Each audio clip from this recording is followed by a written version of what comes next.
Je sais pas comment je vais m'en sortir, mais je sais que je vais y arriver. Je suis du genre à aimer, à sauter dans le vide, à ouvrir grand les bras et ressentir cette chute libre sans avoir aucune idée de ce qui va m'attendre. Ça fait partie de mon caractère. Hey hey! Allez, si vous écoutez la matrescence, c'est que vous êtes prêt ou prête à entrer dans le monde de la parentalité ou bien que vous êtes déjà dans le cœur de ce tumulte bouillonnant, merveilleux, mais éreintant. La matrescence, pour faire court, c'est la contraction des mots maternité et adolescence pour expliquer la naissance d'une mère sur le plan psychologique, physiologique, neurologique et sociétal. On explore le changement d'identité qui s'opère chez nous les parents, parce que la matrescence, ça existe aussi. Je m'appelle Clémentine Sarlat et avant de devenir chef d'entreprise presque par accident et podcasteuse à presque plein temps, j'ai été pendant 7 ans journaliste sport à la télé. Donc vous m'avez peut-être déjà aperçu dans votre télé quand je parlais de rugby ou de tennis. En juillet 2018, j'ai quitté mon CDI et ma vie parisienne après l'arrivée de ma première fille en n'ayant aucune idée de ce qui m'attendait. En mars 2019, j'ai créé ce podcast depuis chez moi à côté de Bordeaux pour trouver des réponses à mes questions de jeune maman et aux bouleversements majeurs que je venais de vivre. 3 enfants rapprochés plus tard, ce podcast, La Matrescence, se développe pour vous accompagner, vous faire rire, vous faire pleurer un peu, mais surtout pour vous faire découvrir de nouveaux horizons en tant que parent. Rien n'est laissé de côté, je vous le promets. Embarquez avec moi pour une expérience intense. Promis, vous en ressortirez différent et j'espère plus aligné avec vous-même. Ah si, dernière chose, abonnez-vous sur votre plateforme d'écoute, c'est le meilleur moyen de donner de la visibilité à ce podcast. 1000 merci, let's go.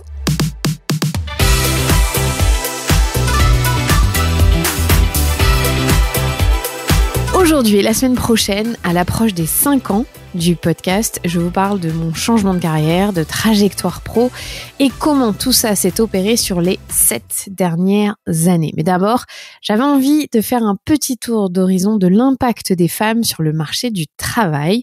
Quels sont les chiffres aujourd'hui en 2024? Où est-ce que ça en est? Est-ce qu'il y a une égalité vers laquelle on tend ou non? Alors déjà, selon les dernières données de l'INSEE qui datent de 2020, les femmes des générations récentes sont maintenant plus diplômées que les hommes, ça je crois qu'on le sait. Elles sont en particulier de plus en plus souvent diplômées du supérieur long. Et en 2016, les chiffres datent quand même de quasiment 8 ans maintenant, 32% des femmes de 25 à 34 ans sont dans ce cas contre 26% des hommes dans cette classe d'âge. Donc les femmes entre 25 et 34 sont plus diplômées que les hommes du même âge. Et donc on se dit que leur taux d'emploi doit être égal ou supérieur à celui des hommes. Ben non, ça marche pas comme ça.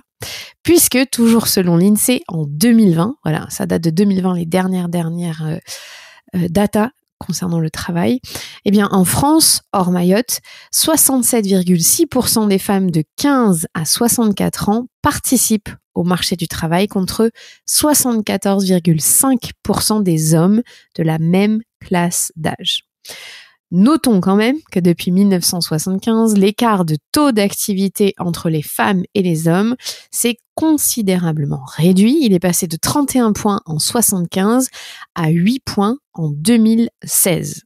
Ça mériterait qu'il y ait un tout petit peu plus de data aujourd'hui en 2024 pour une simple et bonne raison que l'impact du Covid et donc des confinements a été beaucoup plus ressenti chez les femmes que chez les hommes. Chez les femmes aux États-Unis, par exemple, les datas, c'est des millions de femmes qui ont perdu leur travail contre des centaines de milliers chez les hommes. Donc voilà, il y a une énorme disproportion sur l'impact des carrières des femmes avec le Covid. En France, c'est un petit peu différent parce qu'on a beaucoup plus d'aide. Vous connaissez le marché du travail français et américain, on peut pas tout à fait comparer, mais ce serait intéressant de voir également l'impact 4 ans après sur la carrière des femmes parce que c'est forcé qu'il y en a eu après le Covid-19 et les confinements successifs. Donc, les femmes travaillent de plus en plus, mais pas à la même hauteur que les hommes. Et l'écart, vous le savez, se creuse majoritairement lorsque les femmes accueillent leur premier enfant. L'autre donnée intéressante, c'est l'écart de salaire qui reste de 24% entre hommes et femmes. Alors, il y a une partie qui peut être imputée au taux horaire parce que plus de femmes prennent soit des congés parentaux, soit se mettent à mi-temps que d'hommes, mais il y a une grande partie qui n'est pas imputée au volume horaire, mais bien à l'inégalité salariale qui est très très lente à se résorber. Donc vous avez là déjà le paysage du marché du travail français en fonction de votre genre dans les années 2020. Alors je ne fais pas exception à tout ce qui est décrit dans les statistiques puisque moi je suis diplômée, bien plus diplômée que mon mari par exemple, même si je vous arrête tout de suite, pour moi c'est pas ça la valeur, mais en tout cas dans les stats, je rentre dans cette frange-là. Je suis un bac+5, j'ai un master de journalisme et pourtant, je suis celle qui me suis arrêtée beaucoup plus longtemps de travailler que lui à l'arrivée de nos enfants. Ça a d'ailleurs créé énormément de tensions entre nous. Et ça a créé quoi? Surtout des très grosses disparités de salaire. Oui, on ne travaille pas dans le même domaine, mais on avait un niveau de salaire à peu près cohérent avant l'arrivée de notre fille, à peu près à égalité. Et ensuite, ça a explosé pour lui et pas pour moi. Mais vous inquiétez pas, mon objectif 2024, c'est de rattraper. Non, c'est pas vrai. Mais c'est vrai que c'est une composante à prendre en compte et on le sait très bien puisque c'est pour ça que la plupart des femmes vont choisir de s'arrêter au moment d'avoir des enfants, en tout cas de prendre le congé parental parce que quand on est en couple, celui qui a le plus gros salaire, il y a moins d'appétence à confier cette mission d'élever les enfants à celui qui gagne le plus gros salaire. Donc on est sur un système qui se mord la queue et on le sait tous très bien, malheureusement. Alors, je vous raconte moi mon changement de vie pro, pas à 360, mais quand même, je suis passée de diplômée d'un master de journalisme avec un CDI à la télé à chef d'entreprise aujourd'hui avec plein d'autres casquettes. Donc, je vais vous emmener avec moi dans ce petit voyage qui a duré cette année. Aujourd'hui, je vous parle des 2 premières parties et la semaine prochaine, je terminerai par les 2 dernières et jusqu'à aujourd'hui en 2024 où j'en suis. Et on va parler finances parce que souvent avec les femmes, on n'arrive pas à parler d'argent et aujourd'hui, je veux vous parler d'argent. Donc en 2017, quand j'attends l'arrivée de ma première petite fille, j'ai dans l'idée de continuer ma vie pro de manière complètement similaire. Jamais, mais alors vraiment jamais, je ne pense que l'arrivée de ma fille va perturber ma carrière pro. Je rigole parce que, vous savez tous le résultat. Je suis enfermée donc dans une vision qui est très déconnectée de la réalité, de ce que c'est d'être parent et de jongler avec sa carrière. Dans mon entourage pro, il y a 98% d'hommes. Oui, je travaille à la télé dans le milieu du sport. Tous ont des enfants, vraiment tous. Tous travaillent chaque week-end. Tous partent en déplacement régulièrement, parfois pendant de longues périodes, longues semaines. Et aucun ne semble montrer une quelconque difficulté à jongler entre la vie pro et la vie perso. Du coup, je me dis, mais pourquoi ce serait différent pour moi dans ces cas-là? J'ai envie de pleurer quand je vois la naïveté avec laquelle j'ai abordé cette problématique. En même temps, j'ai beaucoup de compassion pour la Clémentine de 29 ans de cette époque parce que je ne pouvais pas savoir, c'est normal. Comment est-ce que j'aurais pu envisager la chose différemment? Donc, dans le journalisme sportif, oui, c'était ça, mon métier, je vous le rappelle avant, j'étais journaliste présentatrice sur France Télévisions. Je couvrais les très grands événements de sport, que ce soit le tournoi Destination, on y est en plein dedans en ce moment, que ce soit Roland-Garros, les Jeux Olympiques, j'ai fait les Jeux Olympiques de Rio. En fait, dans ce milieu-là, dans ce monde-là, et pas que sur ma chaîne, pas que sur France Télévisions, peu de femmes tiennent des postes à responsabilité et peu de femmes qui sont à l'antenne ont plusieurs enfants. La plupart, elles viennent d'avoir un enfant, elles en ont eu un seul et il n'y a pas eu de grande fratrie derrière. C'est la réalité de ce milieu-là, je peux vous la citer, je la connais par cœur. Ce qui veut dire que moi, quand je tombe enceinte, ça fait peu de temps que des femmes comme moi occupent des postes avec une grosse exposition, avec des déplacements à gogo, comme c'était mon cas. Donc, j'ai un panel très restreint d'exemples. C'est pas forcément le cas dans toutes les professions. Peut-être que vous, dans les milieux dans lesquels vous travaillez, il y a plein de femmes.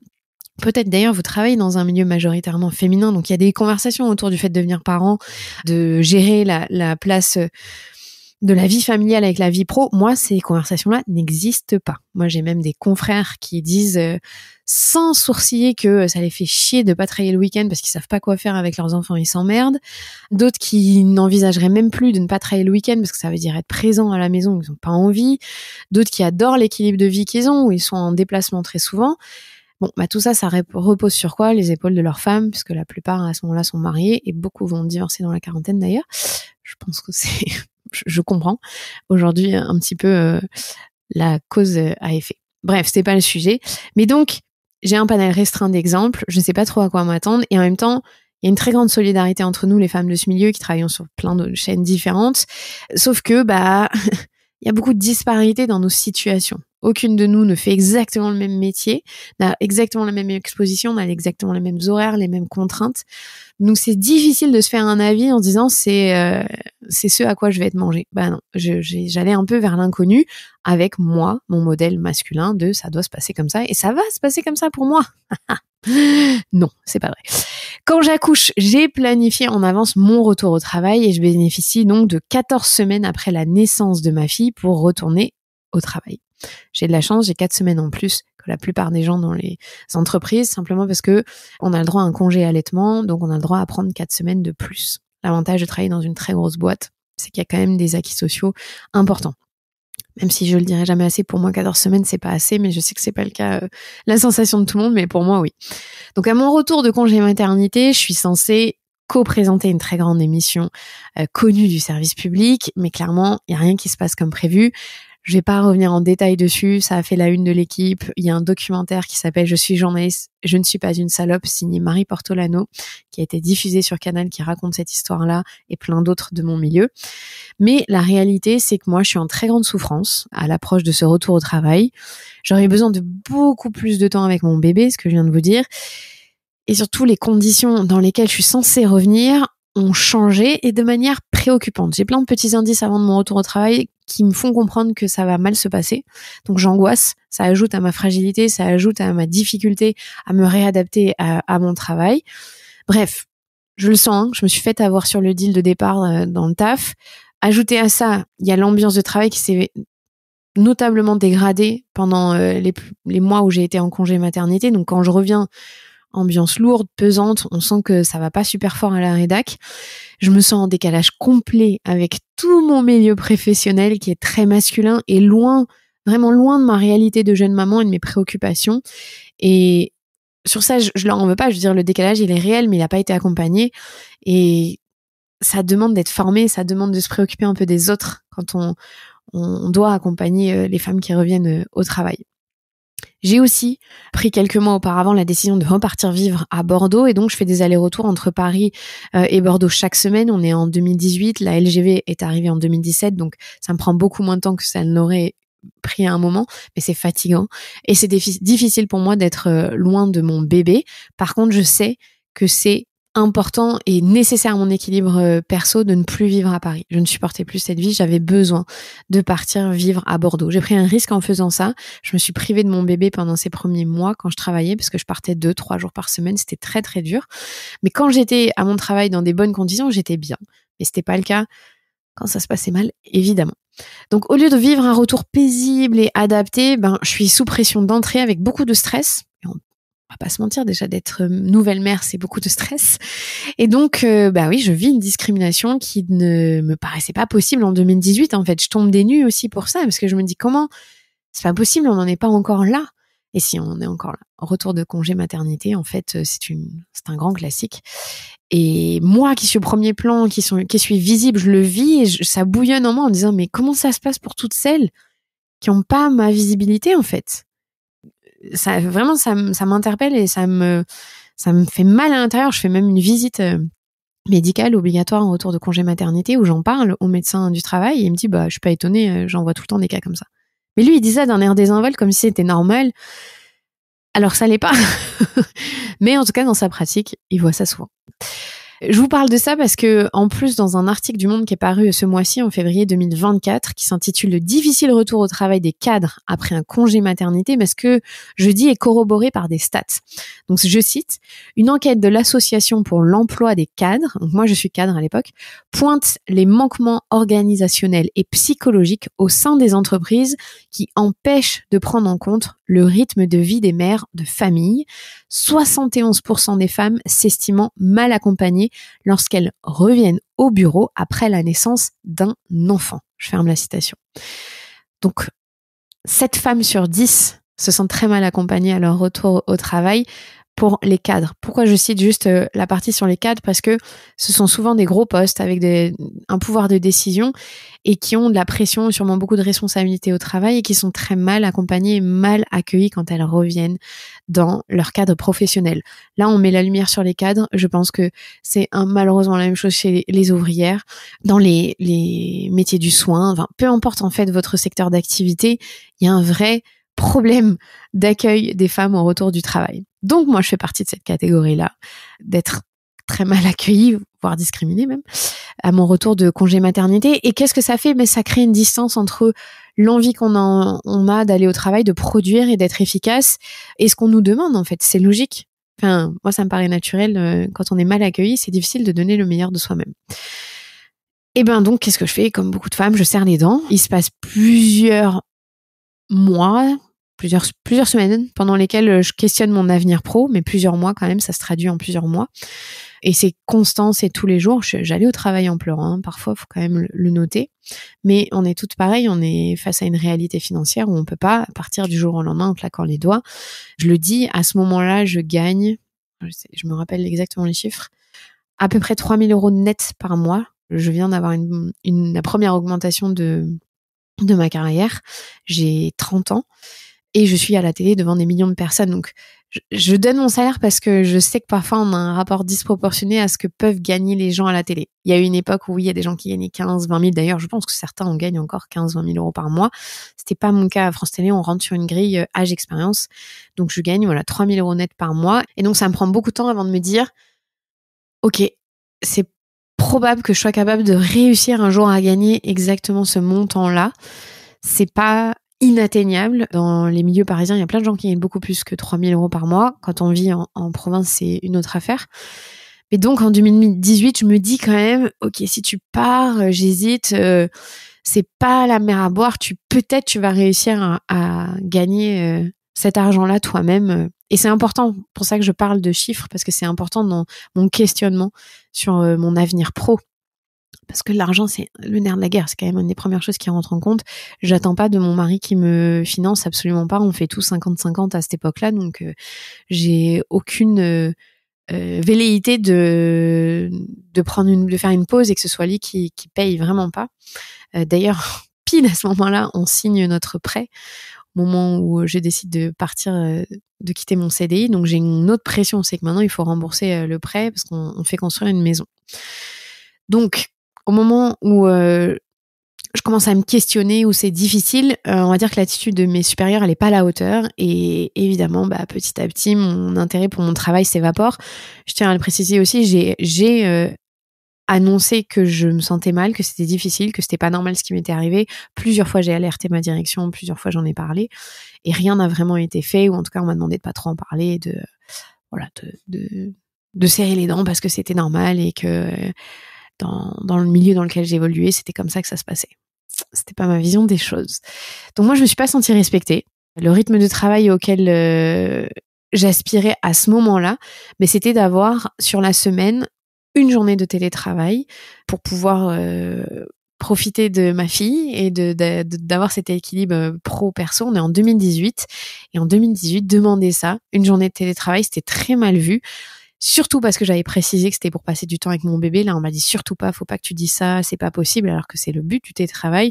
J'avais déjà lu à l'époque les études sur les semaines de 4 jours des pays du Nord. Je savais l'impact du présentéisme français où on demande d'être tout le temps là alors que ça n'a aucun intérêt. Dans certains secteurs de métier, on est bien d'accord que si vous faites du soin, vous êtes obligé d'être là à des horaires avec des patients. Moi, c'est pas le cas dans mon métier. Et donc, il y a eu beaucoup de tensions autour de ce jour de télétravail que je demandais, parce que on considérait que je faisais pas mon travail et que c'était pas correct de vouloir télétravailler. On est en 2018, la pandémie est passée par là, 2020 aujourd'hui, c'est encouragé même dans mon métier de faire du télétravail. Bref, en juin 2018, au retour d'un voyage aux États-Unis, j'ai ce déclic qui me manquait et je dis c'est plus possible. Je prends la décision de quitter mon CDI que j'avais signé 4 ans auparavant. La réaction autour de moi, pas de ma famille, mais je veux dire des gens de mon milieu, mais t'es une grande malade, un CDI à France Télévisions, c'est pour la vie, tu peux pas quitter un truc comme ça, l'herbe elle est pas plus verte ailleurs, jamais tu vas réussir, bon bref, que des choses négatives, mais moi je pouvais plus, c'était plus possible. À ce moment-là, j'ai absolument aucune idée de ce que je vais faire. Vraiment, c'est un grand flou. Je sais juste que je peux plus continuer cette aventure et que j'ai envie de me créer une vie bien plus en adéquation avec mes besoins familiaux, mes besoins personnels. Donc, je passe l'été à travailler sur France 2 et puis je fais mes adieux sans que personne ne le sache dans le grand public, je parle, ni dans les médias. Après les championnats d'Europe d'athlé à Berlin, l'expérience, elle est magnifique. Je suis libérée, donc je suis bien plus à l'aise à l'antenne parce que je sais que je pars et je suis très heureuse de cette décision. Donc ça, c'est tout ce qui m'a menée à changer d'horizon pro. Clairement, c'est l'arrivée de ma fille. C'est peut-être que je l'aurais fait, ce changement pro, plusieurs années plus tard. J'aurais mis du temps à voir que j'étais pas en adéquation avec ce que me proposait ce travail, avec les valeurs que ça véhiculait, avec la façon d'organiser le travail. Devenir mère, ça m'a vraiment dit c'est plus possible. Ça m'a fait prendre conscience que j'étais malheureuse dans ce cadre-là. Et pourtant, j'étais devant des millions de gens à la télé. J'ai un travail dont beaucoup de gens rêvent, mais ça fait pas tout. Ça fait pas tout et j'étais plus capable d'encaisser ce rythme de vie. Et je me suis surtout dit, si j'apprécie pas le faire, je ne vais pas rester ici et être aigrie. Je préfère que quelqu'un qui aime le fasse et profite des avantages que peut donner ce métier plutôt que d'être celle qui râle en permanence. Et j'étais en train de devenir celle qui râle en permanence et qui voit tout avec des lunettes de la négativité et qui n'apprécie plus rien, même des moments sympas qui ne l'apprécie plus. J'ai seulement réussi à le faire la dernière semaine de travail où j'étais à Berlin pour les championnats d'Europe d'athlé. C'était un moment magique pour moi. J'en garde un très bon souvenir et c'était la dernière fois où j'ai fait de l'antenne à France Télévisions. J'en ai fait d'autres depuis et c'était génial, mais je n'ai plus cette envie de me dire ça va être ça ma carrière. Aujourd'hui, j'ai choisi autre chose et j'en suis tellement heureuse. Donc, la deuxième partie de cet épisode dont j'ai envie de parler, c'est pourquoi j'ai changé aussi. C'est parce que j'ai eu cette envie très profonde de créer une vie calquée sur ce modèle de liberté qu'on nous vend avec l'entrepreneuriat. Et ça fait vraiment partie de la première raison pour laquelle j'ai voulu être à mon compte, d'avoir cette liberté de m'organiser, professionnellement parlant, de n'avoir plus les contraintes de toute une machine, parce que nous, c'était 10 000 salariés, donc franchement, il y a des contraintes inhérentes au bon déroulement de la vie de cette entreprise, et c'est normal, mais j'avais plus envie de ça. Donc moi, je me suis d'abord imaginée solopreneur, avec vraiment aucune ambition particulière, juste de reprendre cette liberté. Donc, septembre 2018, la rentrée des classes 2018, je me prends en main, parce que ça y est, je suis libérée de mon CDI, et je ressens cette liberté immense qui m'envahit. J'ai quitté mon CDI et j'ai 3 mois financièrement devant moi pour voir venir. J'ai négocié 3 mois avec mon ancien taf et je sais que c'est un luxe. Donc, j'ai jusqu'à décembre de 2018 pour garder mon salaire de France Télévisions et voir ce que je vais en faire et ce que je vais faire. Je sais pas si ça vous a déjà fait ça, mais moi, j'avais jamais pensé être quelqu'un de créatif. Parce que je dessine pas forcément très bien, parce que je suis pas portée sur les arts. Et dans ma tête, c'était ça, être créatif. Mais en partant d'un métier où j'avais pas la main sur mes idées, je me suis rendu compte d'un coup, mais vraiment j'ai cette sensation très radicale et physique que le brouillard se levait enfin et que je pouvais laisser libre cours à tout ce qui me faisait envie. Et en fait, j'avais 1000 idées à la seconde. J'avais vraiment plein de choses qui me venaient à l'esprit et plein de potentialités. Pour moi, le monde s'ouvrait et ça allait aller. Donc pendant les premières semaines où je suis libre de pas pointer au travail, on m'impose pas d'emploi du temps, je profite de ma fille. Elle a que 1 an à cette époque, elle est gardée en crèche, mais je suis beaucoup plus présente pour elle que je l'ai été les premiers mois de sa vie, parce qu'entre 3 mois et 9 mois, j'ai été absente 2 à 3 jours par semaine, c'était très dur. Et puis dans un coin de ma tête, j'ai un petit projet qui mûrit, pas celui du podcast encore. J'en ai créé un dans le sport, je vous en parlerai après, mais celui d'un lieu pour les parents. Je passe du temps vraiment à élaborer ce projet. Je demande même un rendez-vous à la mairie de Bordeaux pour en discuter avec eux. Donc j'ai toute une fiche dans mon ordinateur où j'ai fait un projet assez poussé autour de ça. Je lis beaucoup autour de la parentalité. Je m'intéresse à tout ce qui touche autour de la réalité du marché du travail, autour des parents, des lieux d'accueil, de comment perçoit la famille dans l'espace public, dans les cafés, dans les lieux, dans les salles de sport. Ça m'intéresse vraiment. Et pendant mon voyage à Minneapolis, là, en juin 2018, où je prends la décision de partir, j'avais même visité un lieu qui ressemblait beaucoup à ce que j'avais en tête. Donc, ça me faisait me dire, OK, c'est possible. Il y a peut-être un modèle pour moi à trouver pour la France, à l'adapter avec notre culture, nos exigences. Donc vraiment, je lis tout ce qui touche à ce nouveau monde en anglais. Et donc, c'est à ce moment-là que je découvre le mot la matrescence et que je comprends que le mot matrescence est inconnu en France et qu'il faut que ce concept arrive dans les oreilles du plus grand nombre. Vraiment, j'ai cette conviction profonde que ce mot va changer la vie de plein de gens et qu'on a besoin de le faire connaître. Donc, en mars 2019, j'avance un peu, je sais toujours pas comment je vais vivre financièrement, parce que ça fait 3 mois maintenant que je suis à mon compte, j'avais un peu d'argent de côté et j'ai commencé à faire des piges.